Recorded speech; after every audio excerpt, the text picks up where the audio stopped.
السلام علیکم جی۔ فقیر نگری بائے سید سرفراز شاہ صاحب، اس میں ایک اور بہت ہی کمال بات جس کو سمجھنے اور سیکھنے کی ہم سب کو ضرورت ہے، اللہ کے ساتھ تعلق کیسے جوڑا جائے۔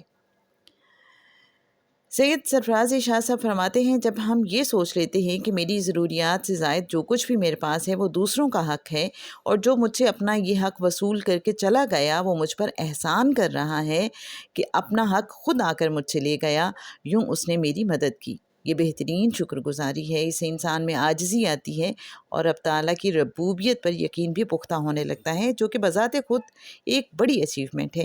یہ بہت دقیق نقطہ ہے کہ رب تعالیٰ کی ربوبیت پر یقین آنے لگے۔ روحانیت کا سارا کھیل اسی ایک نقطے میں پوشیدہ ہے کہ وہ میرا رب ہے۔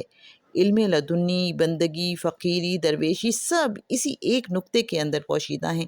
جہاں یہ جملہ، یہ نقطہ سمجھ آ گیا کہ وہ میرا رب ہے اور یہ نقطہ دل میں بیٹھ گیا، اس دن تمام حجاب اٹھ جائیں گے، آنکھوں کے سامنے سے تمام پردے ہٹ جائیں گے، رب تعالیٰ کے ساتھ ایک ڈائریکٹ تعلق قائم ہو جائے گا۔